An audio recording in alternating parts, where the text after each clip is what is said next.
When your brother experienced schizophrenia, you felt there was a lot of rejection from the Asian community. Can you tell us about that? The wider community were not initially supportive of the illness, would say things such as it could be contagious and that, you know, who would want to marry your daughter now?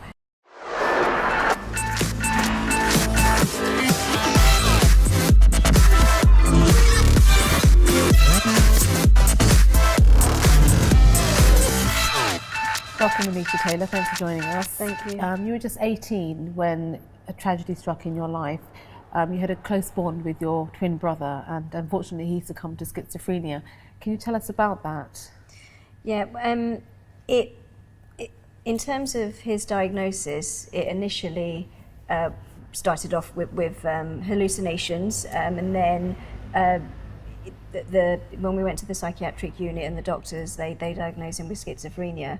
What we didn't know was over a 2-year period prior that he was really badly bullied at school, and for us it became it was very much a shock because he didn't talk to us about a lot of what he was going through. And if we think back now, 20 years on now, at the time there were some behavioural changes.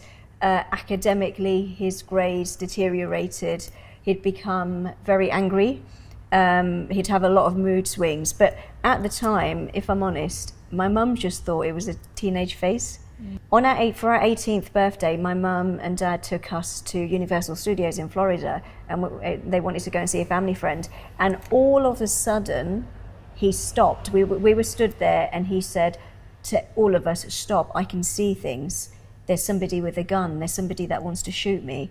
And that's when we knew, because we turned around and there were just families and people enjoying themselves and having fun. And at the time, we did think, what on earth is going on? A few months went by and his behaviours became quite violent. And his condition from when he was diagnosed initially with schizophrenia was because of the hallucinating, and he also lost all awareness of himself, others. He didn't know who we were, he didn't know who I was. And because of the violence, there were several suicide attempts, and we'd have to all take it in turns to, stay up at night. We'd have to lock all the doors, the kitchen door, because he'd want to get the knives out. Trying to jump out the window, and because of the violent behaviour, he then had to be sectioned. When your brother experienced schizophrenia, you felt there was a lot of rejection from the Asian community. Can you tell us about that? But what was really sad was the wider community were not initially supportive of the illness, and would say things such as it could be contagious, and that, who would want to marry your daughter now, and what's going to happen to your daughter? I'll look at the family, and that somebody must have done something for that to happen to the son. It must be it must be hereditary. It must now run if the daughter was to get married and have children. Yeah. And it's taken a long time for the community to, I wouldn't say show acceptance, but definitely allow that element of inclusion. Yeah. So I think there's still a long way to go with accepting it and most definitely talking about it. Is there anything that you're doing? I know you're involved in a lot of charitable stuff, and we're going to talk about your football in a bit, but is there anything that you're doing with regards to changing perceptions in the Asian community, or challenging them, or talking to them? What I've started to do, so there's two things really. I partnered with a couple of organisations, and I've started to now be a speaker.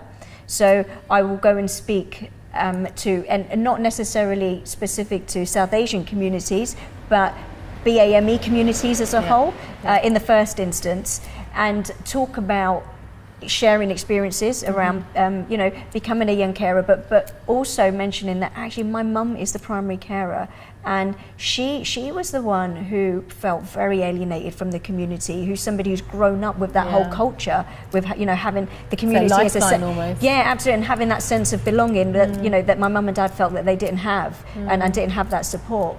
So I think the more we talk about it, that will generate open discussion. Absolutely. And the second thing was I spent a year writing my book, which is a resource called Child in Mind, and the aim of that now is to help teachers, parents and carers to help children generate discussion around different areas of mental health.